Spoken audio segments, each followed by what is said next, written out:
It's all too easy for a driver to make the decision to take their eyes off the road. In most cases, it goes without consequence, and the driver resumes paying attention after a brief moment. Sometimes, however, this can be a deadly mistake.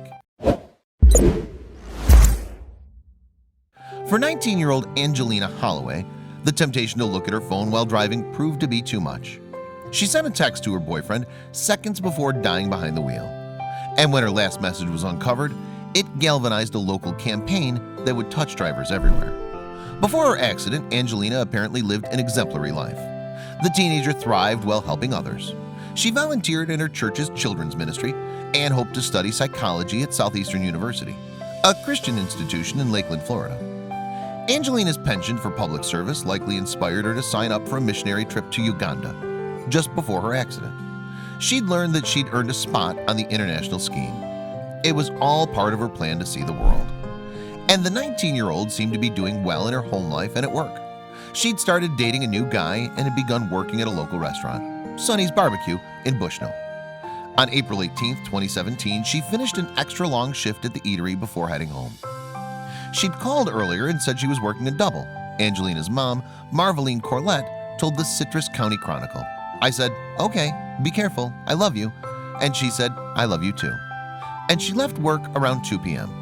Within 15 minutes, a police deputy would find the teen's car off the side of County Road 48, with her lifeless body inside.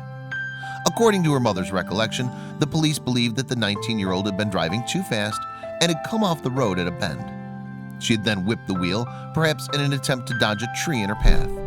However, rather than hitting the trunk head-on, she crashed into it on her left side. She swerved and hit the tree on the driver's side, and her head hit the tree, Marveline said. By the time a police deputy had arrived, she was dead, and it was apparent that she'd died on impact.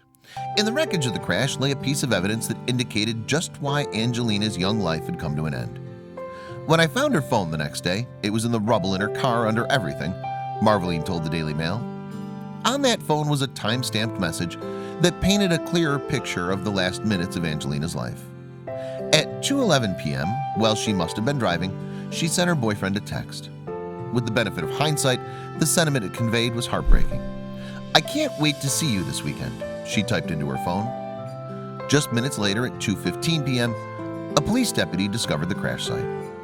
For her mother, the realization that Angelina had been texting and driving was hard to swallow. It was devastating because she knew better, Marveline told the Daily Mail. She added to the Citrus County Chronicle, "She had her seatbelt on, she was a seatbelt fanatic, but texting, we'd talked about that." But 1 year after Angelina's death, the day, as Marveline described it to the Daily Mail, that life turned for all of us, her mom decided to use her story to inspire others to make better choices. She partnered with local police officers in Citrus County, where Angelina's accident had taken place, in order to raise public awareness of the risks of texting while driving. They launched their joint campaign, Just Drive Citrus, in December 2018. The centerpiece of their effort was a banner designed to get an emotional response from everyone who saw it. Next to Angelina's senior photo from her final year at Citrus High School, there was a screenshot of the last text message that she'd sent before her deadly crash. Next to the banner, Deputy Michelle Toole said there would be a wrecked vehicle as a further reminder of the dangers of texting and driving. "I want it to hit the heart," Deputy Toole told Daily Mail. "I want them to see that it's a reality, that it does happen. It took Angelina's life, but it also impacted her family and all her friends, so it's not worth it." Deputy Toole's passion stemmed from the fact that the number of traffic accidents in Citrus County rose by 17% in 2018. And because of this, the annual police drunk driving campaign was extended to also highlight the risks of texting while driving. "More people have cell phones than take a drink of alcohol," Deputy Toole noted. For Marveline, the cause of her daughter's death would have a twofold impact on her life. On the one hand, she found herself sorrowful every time she saw a person using their phone while behind the wheel. "I see it constantly and it breaks my heart, especially now," she told the Citrus County Chronicle. But she also noted a silver lining. Her daughter's friends completely changed their behavior when it came to texting. "She's already changed lives," Marveline told Daily Mail. "A lot of her friends don't text. They put the phone up and away." She's also found solace in her positive memories of her daughter, the 19-year-old who was happiest while caring for others. "She was such a good kid," Marveline told Daily Mail. "I don't worry about where she is. I'm at peace with that."